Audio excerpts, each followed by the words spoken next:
Welcome to ConCensis, a podcast from ConCensis Technologies. Welcome back to ConCensis Podcast, brought to you by ConCensis Technologies. Today we'll be speaking with Cheryl Eder, the Acting Chief Nurse of Peri-Op Services and Sterile Processing Services from the Bay Pines VA in Florida. Their sterile processing department is the recipient of the Ron Hesch Mission First Award from this year's CTUP Connect 2023. Welcome, Cheryl. It's great to have you on the podcast today. Thank you. Thank you very much, Vanessa. I'm very excited to be here. Awesome. I'm excited to have you. To start out with, would you please give us a little bit more of an introduction and talk about your role at your facility? Sure. I've worked for the Department of Veterans Affairs for about 25 years. Initially, I was an operating room nurse and segued into a job during my master's program, segued into a program for sterile processing education. I was probably maybe the second or third sterile processing educator in the VA, so it's been quite a while back. My current role involves executive oversight for the operating room, the GI lab, ambulatory surgery, recovery room, and sterile processing service, and that's in 2 campuses. It's a huge responsibility, and it's one that I couldn't perform at all unless we had built a very strong leadership team. For SPS, our day-to-day operational leadership is managed by a gentleman by the name of Aaron Cornett. He's our section chief. He brings a level of expertise to our organization that we did not have before.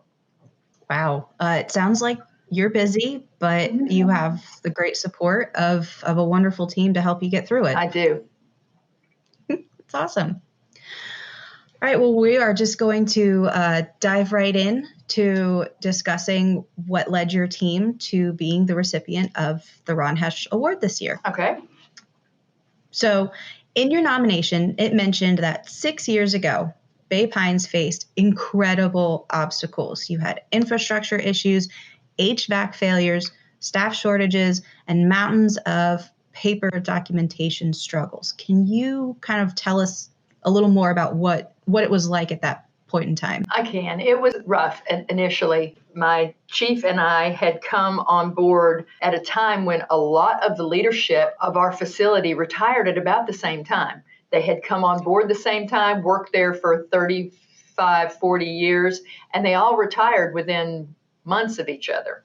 So there was a lot of chaos going on. There were a lot of moving parts, first of all, just to make our team run. Then there are a lot of key variables to consider to make the team run efficiently. First, we had to identify all those obstacles, see what was keeping the team from working well. And one of the big problems was due to promotions and retirements, which are celebratory in nature. We were left with enormous gaps by those departments. Finding a warm body is easy, but finding and hiring the right person or people can be challenging. During this time, there were a lot of moving pieces. Things were not running in a very fluid manner. Everybody was working very hard, but there weren't enough of them. We needed those missing pieces to get back where we knew we needed to be and should be in terms of performance. It's amazing that we didn't have a lot of issues with bioburden and with canceled surgeries and things like that, because we really had very low staffing and very new leadership. My chief at the time, Jason Stuckey, and myself went into search mode for just the best people to fill those key leadership positions. We worked with our top leadership to facilitate implementation of a full SPS renovation. We created an education and advancement plan for SPS. And above all, we changed the culture from one where staff were kind of beat down. You know, they didn't speak up. They didn't let you know when something was wrong. If an SOP was incorrect, they didn't tell anybody. You know, and the people writing the SOPs weren't the people doing the work. So they didn't know that it was wrong, right? So we had to change that. Yep. We had to implement field testing of SOPs to get a couple of key high performers to go through an SOP and say, does this really work? And is this the best way to do it? that staff has become a group of professionals who speak up when something's not right. As a matter of fact, our staff huddles can be exhausting. But that's okay. That's okay, because I would rather hear about something that's not important than miss something that is. So we want them to step up and speak up. One of the big changes we made was to convert a supervisor position into a section chief of SPS operations. When nursing took over sterile processing back in 2008, a lot of VAs opted to put a registered nurse in that chief role.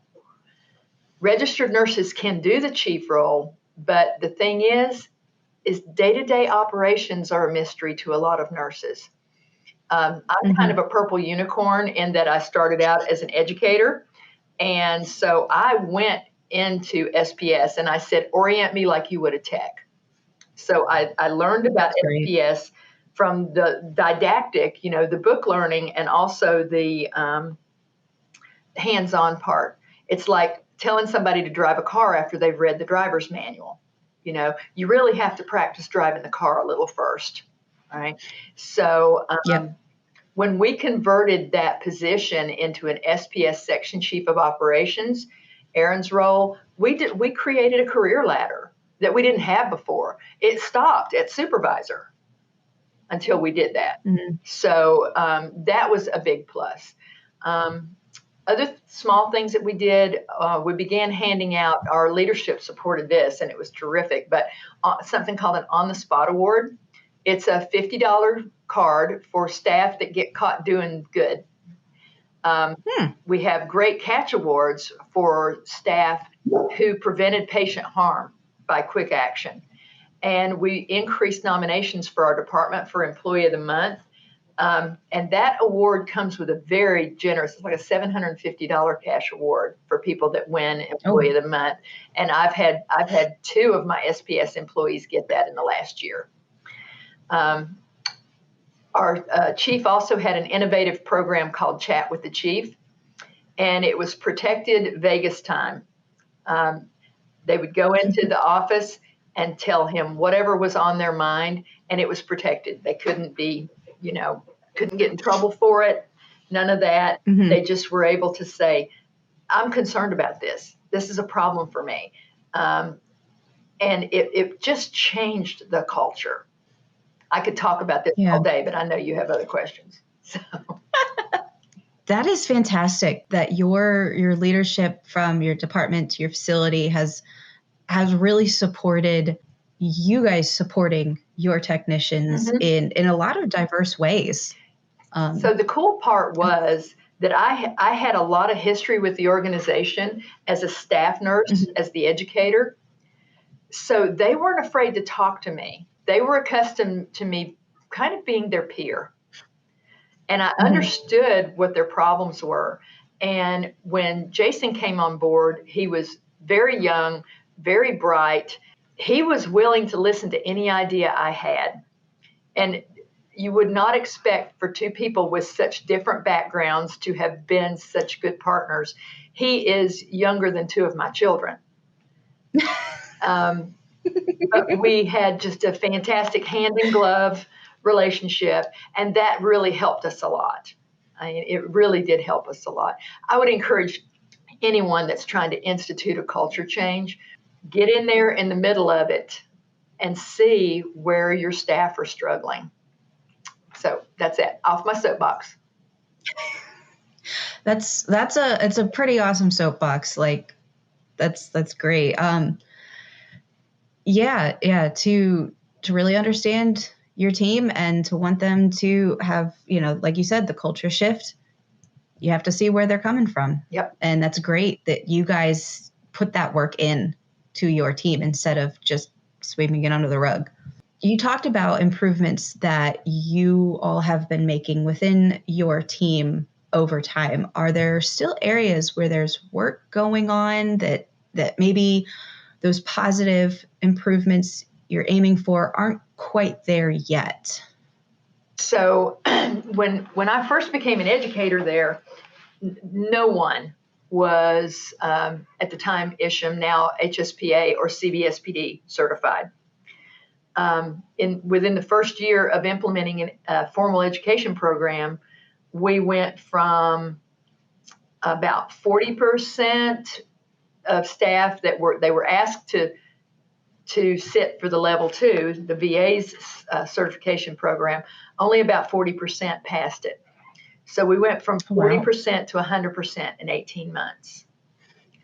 And since certification, education, and training are not a legal requirement for sterile processing in most states, the knowledge level of sterile processing technicians can be alarmingly variable.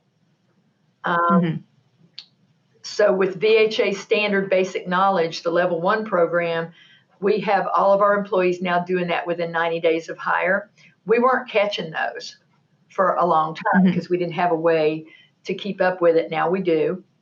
But it's a good start. But, everything that SPS does can't be captured in an initial orientation or a 12-part, certification exam. Yeah. So as part of our competency validation, our education and trainers give about 20 to 30% of SPS specific, 20 to 30 hours or more of SPS specific education and training every year. They have access to certification training manuals, but I still want to see more of our staff, not just with the VA certification, but with HISPA, HSPA, especially the certified endoscope reprocessing. I think that's extremely necessary. And, because we still have a long ways to go with salary for our staff, they don't want to pay for a certification. And I get that. I understand that. So we've been working on programs to help offset that cost. At our regular huddles, staff are encouraged to bring up and discuss their reprocessing concerns. Every time there's a process change, every time we change an SOP, almost without exception, when we begin to teach and train about that, staff will ask a question that makes us say, wait a minute, our SOP is wrong. We've got to fix this. Or our process is not right. Our flow is not correct. So bringing things to the level of where the work is being done, as they say in Lean, in the Gemba, getting your information from your subject matter experts, and those are not the people in the office. Those are people in decon. They're the people in prep, right? Those are your SMEs on task-based processes. So they ask us questions that make us reevaluate, improve, refine the process. In continuous improvement, we have to reinforce continuously with direct supervisors that we listen to our subject matter experts. No one is more expert than the people that do it.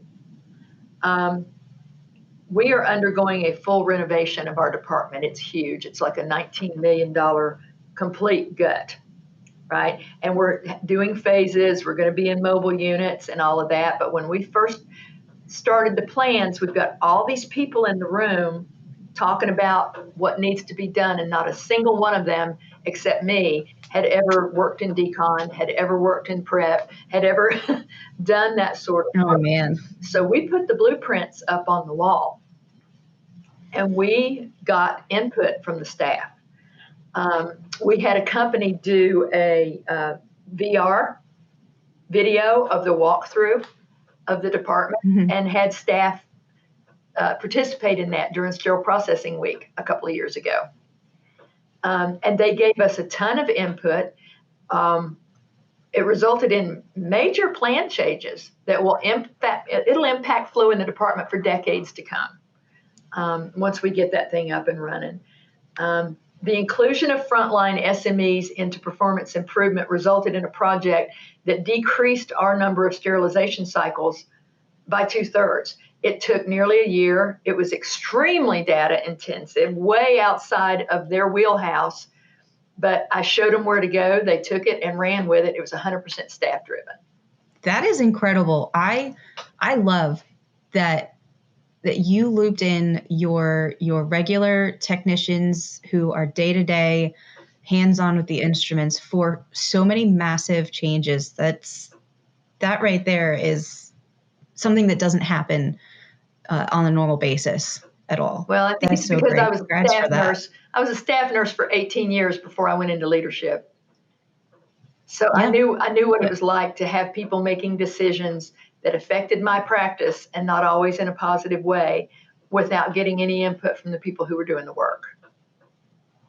Yeah, It nope, it I'm sticks pretty with sure. you. Yes. Yeah. Yes. Well, I know me personally, changes were made or when they opened up the new sterile processing at my old facility, and it was something to adjust to, or as we started using it, and then eventually staff started saying, I wish they'd asked us about Mm-hmm. where they put this, the way they did this flow. Why didn't they get our input? We're the ones who are stuck with it, Yeah. And then there's the complaints, they don't know what they're doing. So yeah, I'm sure there are sterile processing professionals all over the place who wish that they'd had that opportunity that you guys gave your staff. That's fantastic. So you mentioned utilizing data to help your technicians lead a change in your department, and that was the reduction in number of sterilization cycles that you were using.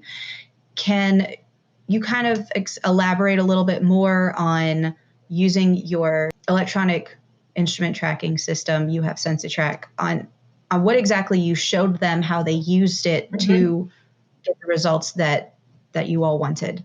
Well, I showed them how to pull sterilization reports, for one thing, how to pull a report that tells us what instruments were going into what cycles, right? So they were able to go through that. What we wanted to do was look at every single cycle that was not 440, which is kind of your baseline sterilization cycle. And then all the instruments that went into different cycles, we created a database that on one page, these are all the ones that are on 440, we don't have to touch them. These are all the other ones. So the group, there were 6 of them, went through all the one source docs and discovered that a lot of them had been revalidated since the instrument was put into SensiTrack and could now be done at 440. So the ones that give us the most trouble, and this is not a problem in a lot of SPDs in the country because most SPDs don't do dental, but in the VA, SPS does dental, and their IFUs are squirrely. They are crazy European standards and this, that, and the other, and you've got everything's in the European, like some of them were like 18-minute 273 cycles for Crutchfield Jakob. Mm-hmm. Like if something is made in France or the UK, they would do a Crutchfield Jakob cycle, and we're not doing that. Yeah. So the other thing we had to do was go through and find alternate vendors, like the ones that there was no wiggle room. We began replacing those instruments with an alternate vendor that fit in the 440. So the staff had to pull all that data together. It probably took maybe 18 months to 2 years because they're doing this extra. This is on top of their job. They're doing this stuff extra. So it was a terrific day whenever we could start eliminating 10-minute cycles and 5-minute 275 cycles. And, because a lot of these things had been revalidated. We also had our educators going back to the company and asking for alternate validated instructions, because a lot of times they'll send something to one source and, they don't have a nickel in giving one source all the time, accurate information. So sometimes they'll send them an outdated IFU. So a couple of times we've been able to go back to the company and say, is this the best you can do for us? And we've been able to, and actually even forward that on up to one source. So lots and lots and lots of stuff, good stuff happening whenever you're able to use every person in your service to the max of their potential. Everyone has different giftings, right? And some people are visual, and some people are tactile, and some people are cerebral, but every single one of those types of people can benefit your organization. You just have to understand who they are, where they are. But we couldn't have done it without the SenseTrack software. I mean, we just couldn't have done it because it feeds change with evidence, right? When you're able to pull a report, if you go to a surgeon and say, I want to get rid of this set because you guys never use it, he's going to say, no, we use it all the time. But in SenseTrack, I can show that the tray hasn't been used in 8 years. Yep. Well, that's the day that they decide to start using it just to be ornery. Yeah, we had that happen whenever I orchestrated taking about 30 clamps out of a 200 instrument double tray. It was a tray A and tray B, and for the next 6 or 8 cases, they asked for those clamps. Yep. Yeah. So, yeah.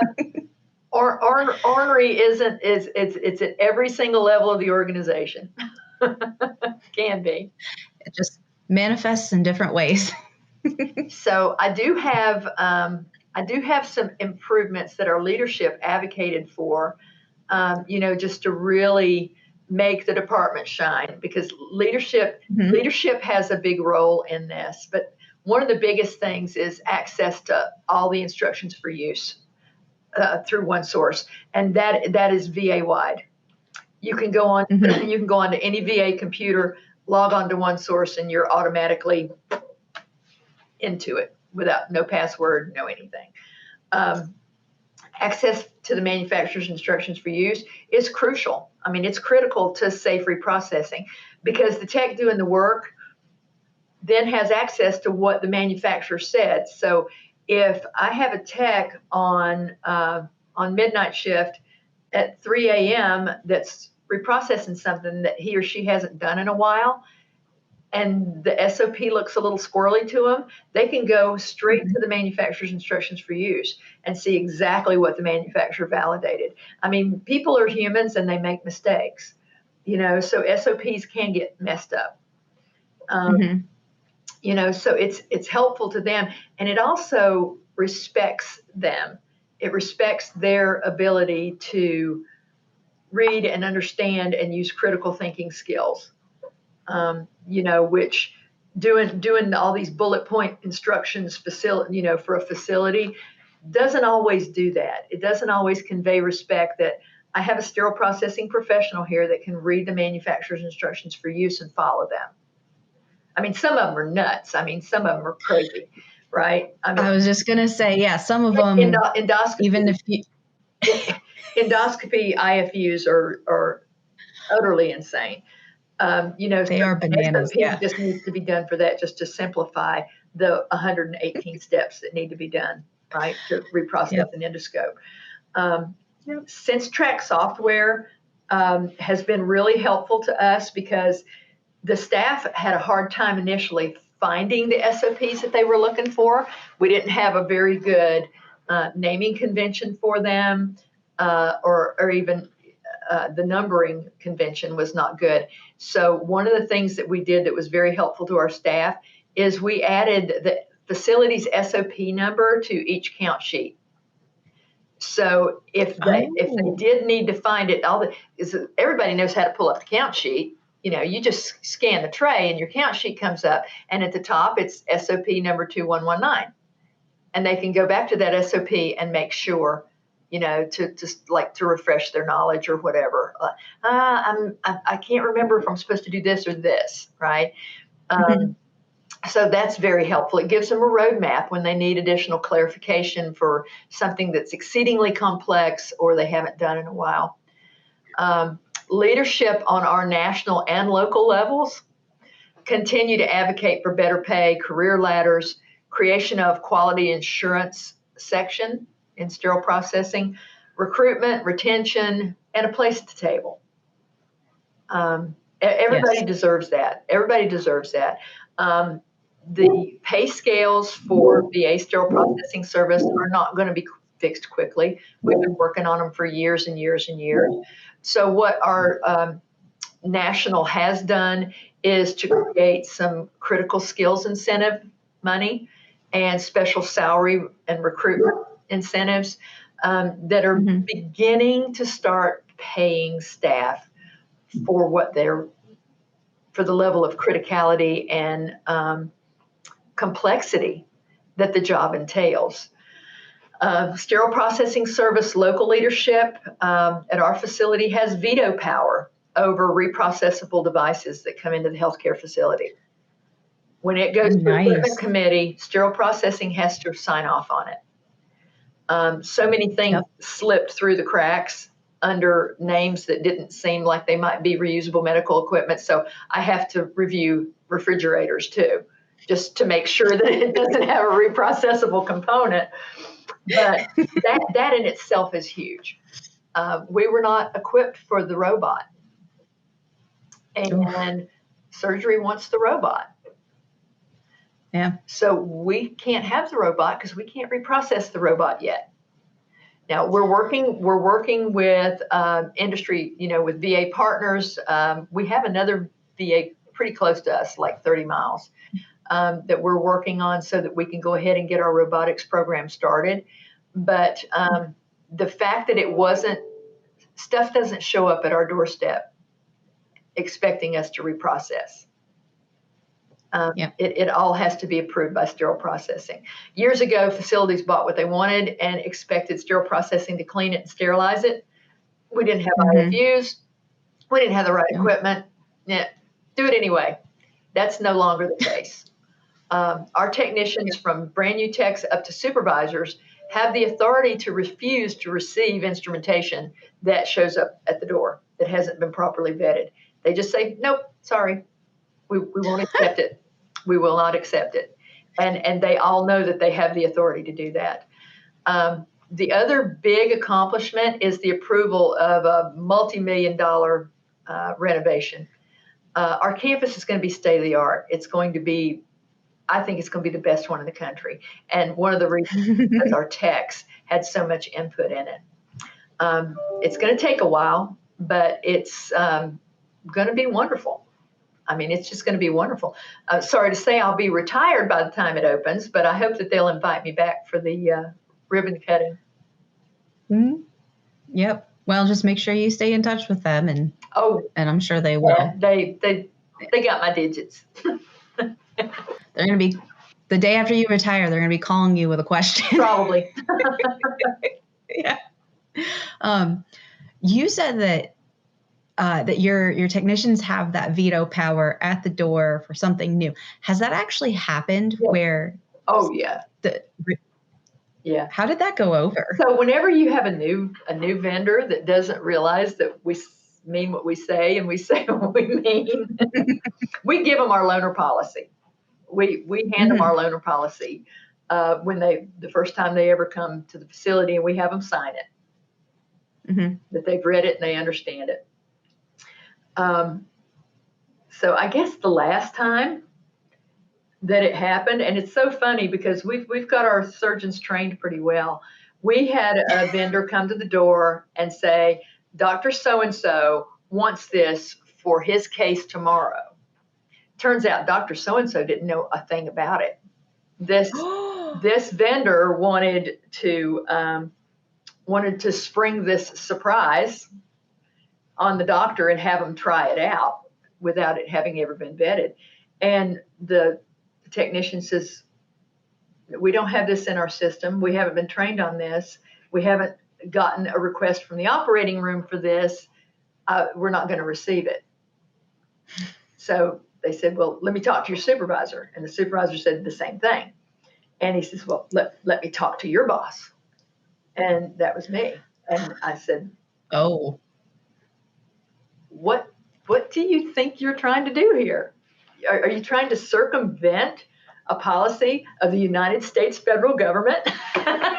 Oh, I'm oh, not afraid to pull that. I'm not afraid to pull the federal government card. I do it yep. when I get spam calls on my government phone. So yeah, I mean, they all know. You don't receive anything that's not in the system, not been vetted, not been trained on, because the vendors have to do an in-service with our Yep. staff for every new piece of stuff that comes through the door before we process it. And they have to That's get it to us fantastic. You in guys are 48 forced. hours. They have to get it Yep. to, and that was a struggle too. The very first time, my chief at the time canceled an elective case because the loaner was late, it was quite the kerfuffle. But I'm sure everybody we freaked let out. top leadership know what the problem was and how we were not getting compliance, and they had to change. So we went from about a 48% non-compliance with our 48-hour policy to about a 4% non-compliance rate for our policy. Wow. Now, we did have to do consignment agreements. We had to, and that Mhm. took a long time. We had to develop consignment agreements so that we could keep at least one of the most commonly used loaners on the shelf. And then they bring in another one for a backup, and that one doesn't have to be within 48 hours. The backup one, we just sterilize it for a backup in case something gets contaminated. Mhm. But Yeah. yeah, our compliance rate's gone through the roof. We had to spend a lot of money though. And we had to ruffle some feathers. And you can't be afraid of that. You just can't be afraid of it. I've had doctors come in my office and stand over me screaming, and I'm just have to sit there and I say, okay. And I'm doing my job, and Mhm. I'm just an employee, just like you. Yep. So we're going to follow policy as long as I'm sitting in this seat. So, Yep. Oh, well, hopefully whomsoever takes your chair after you retire is just as firm in that belief. well, and I think that he will be. I've already met him, and once he realizes that his leadership backs him, I mean, Mhm. all the way to our chief of staff. I mean, I have a relationship with the chief of staff. That's unheard of in a lot of facilities for Yeah. a sterile processing chief to be able to shoot an email or a Teams message to the chief of staff and say, I'm really having a problem with this surgeon throwing away instruments, or this surgeon not holding the vendor to our loaner policy. And he supports me, That's it's really good when your top leadership understands how crucial it is that sterile processing gets it right. It makes it mhm. a lot easier to make the hard decisions. Yep. You make sure you stick to your argument and present them with the facts. I hear horror stories of DAs where the manager tried to enforce policy and was threatened with termination. Really? Not in the VA, but in other facilities, in outside facilities, where they That's were like, terrible. you've got to figure out a way to make this happen. This doctor makes us a lot of money, and that's where things get dangerous. Yes. If your Yes. policy says one thing and you're doing another, you're in more danger than if you didn't have a policy at all. Exactly. So, Yeah. Well, kudos to your team for sticking up for themselves and standing by the policies and making it better for the veteran population that you guys support. well, thank you. So you've managed to breeze through quite a few of the questions just in the course of conversation, which is fine. This is fun. uh, One of the things brought up in your award nomination was how you and your team reacted to the COVID-19 pandemic and how the process that you utilized for reprocessing N95 masks. So can you just tell us about what you all had to do to support, your direct patient care teams? Sure. Looking back on COVID, I couldn't be more proud. We were all freaking out. I mean, none of us have ever gone through anything like this before. But a switch just flipped in our staff. They just became an army.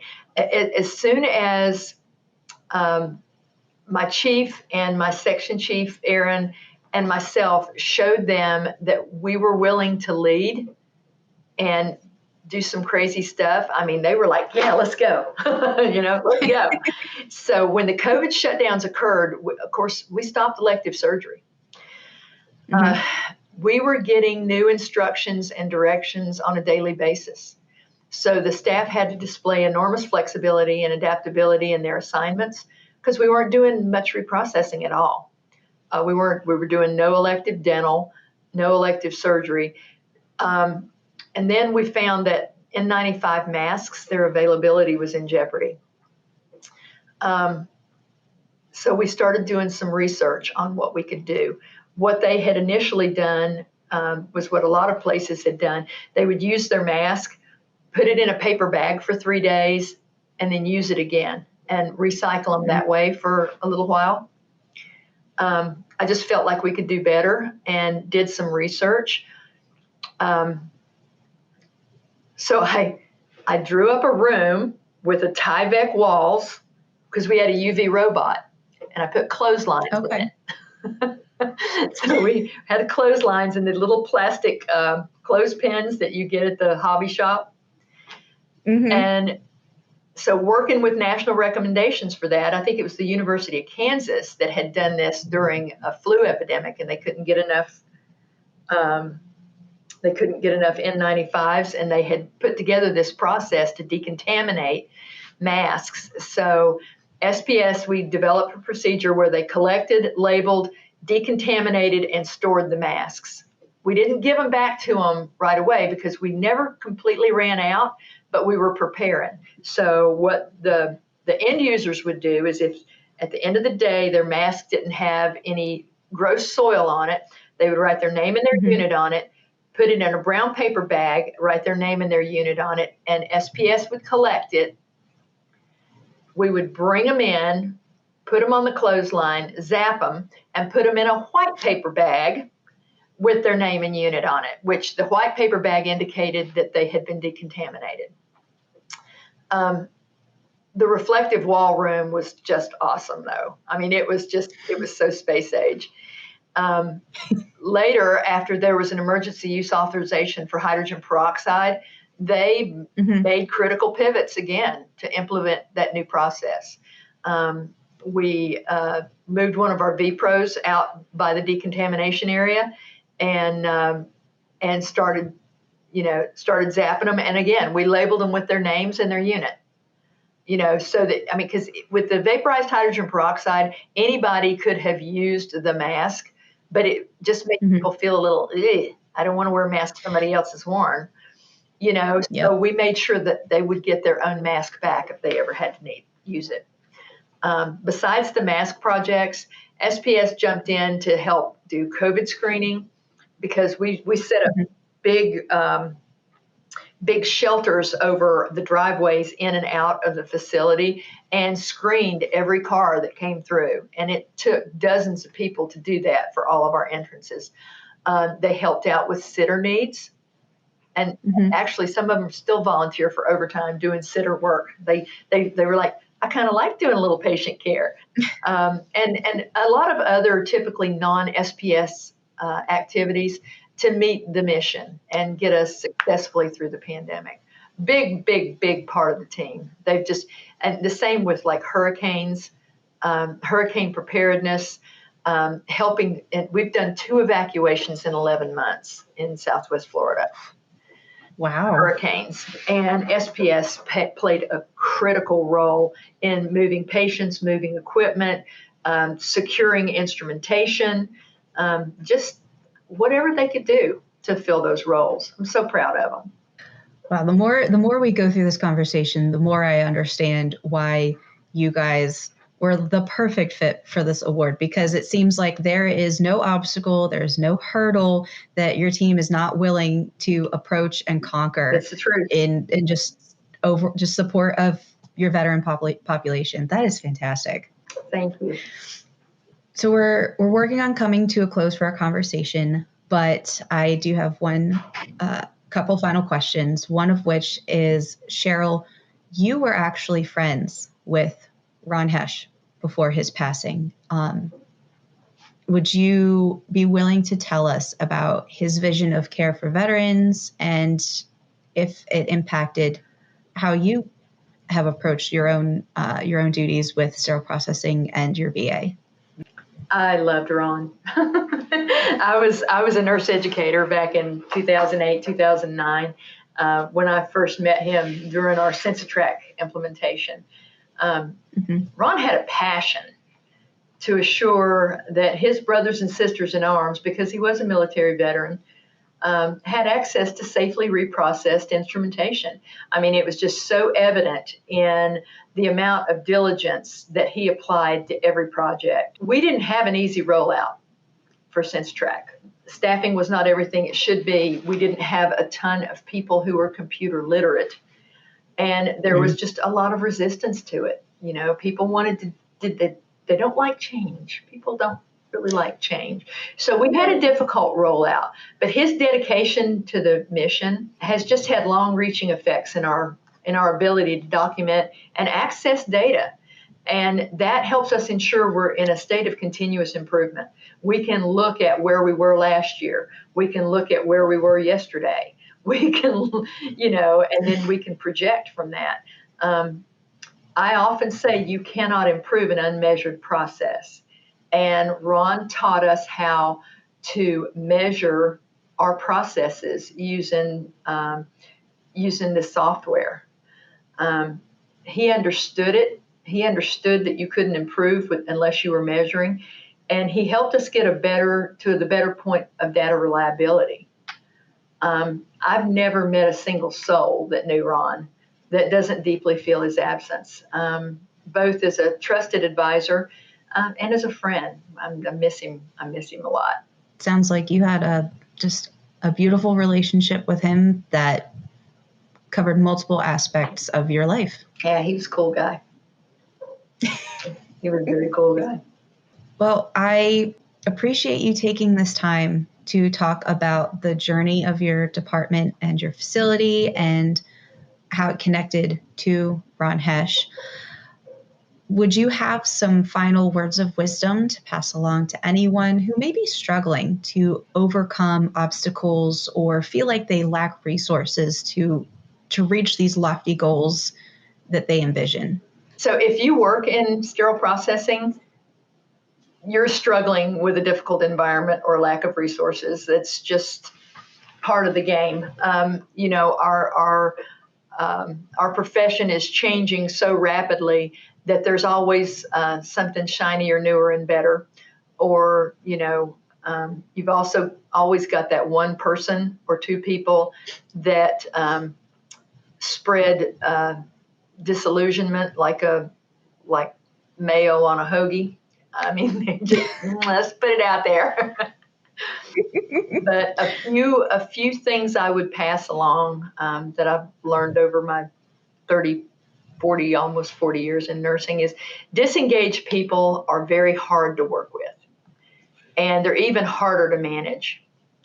When I first began working in sterile processing, as I said before, I oriented to all the areas, partly for my own knowledge and partly to develop relationships with staff and help them re-engage in their mission of sterile processing.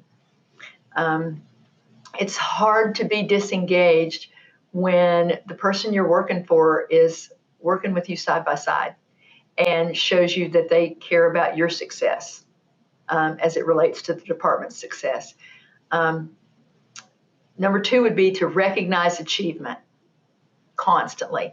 Little, big, whatever, recognize achievement, and not just your own staff. I can't tell you how many staff in other services will bend over backwards to help our service because I've sent kudos about them to their boss or given them an on-the-spot award. I've even nominated people in other departments for Employee of the Month. And they'll do anything for me because they know I care about them too, and not just about what they can do for me. Don't ever go to leadership without data to back up what you want. Learn how to use the reports features in your instrument tracking system. And if you don't know how to do it, the help desk is a phone call away. They'll show you how to extract the data that you need to get what you need. Also, don't ever go to leadership without a problem unless you have a solution, at least something, and possibly even an implementation plan. Okay. Leaders, and so I used to think that to be a boss would be to sit in an office and just tell people what to do all day. It's so hard, guys. Being at this level, and I'm just kind of a mid-level. I'm not up there in the pentad realm. There are so many moving parts and so many competing priorities and so many disasters going on at any one moment in time that you need to tell them what they need to know, the evidence to back up what you're asking for, and what you think a good solution would be. Because you're their subject matter expert, right? Just like your SPS techs are your subject matter expert, you are your leadership's subject matter expert. My other favorite thing to say is, I'm going to be a rock in your shoe until you take care of this. That's a good analogy. With all of those multiple competing priorities, what you're asking for might fall off the radar. So be a rock in their shoe. Top leadership has multiple competing priorities. If you don't get an answer, try again and again and again and again. Because if it's important, you got to keep bringing it up. After a while, they're going to be tired of hearing it and they'll act on it. This lady's crazy and she doesn't leave us alone. Let's just give her what she wants. Yeah, she's just like a big old rock in my shoe. And that's I think you dropped some fantastic words of wisdom and some great stories. And I love hearing about the journey that your team has been on over the years to just really be their best selves as it relates to their patient care, their veteran care, and how they're supporting the community. It's fantastic what you guys are doing. Well, we could not do it without every single member of our team, from the newest tech all the way up to our associate director that has oversight for our sterile processing service. I got to tell you, I've worked in places where I didn't have leadership support, and it's miserable. At our facility, SPS truly has a place at the table, and it's been an honor and a privilege to get to serve veterans in this way for the last 15 years, and 25 years total working for the Department of Veterans Affairs, and then another 15 in the private sector. But it's just been the most exciting job I've ever had. Thank you again, Cheryl, for taking the time today to talk to us. For those of you listening, thank you for joining us for another episode of ConCensis Podcast. If you want to hear more from Censis, go to censis.com, YouTube, or wherever you get your podcasts, and make sure you hit the subscribe button to keep up to date on everything that we're bringing to you. Thank you again for joining us, and we'll see you next time.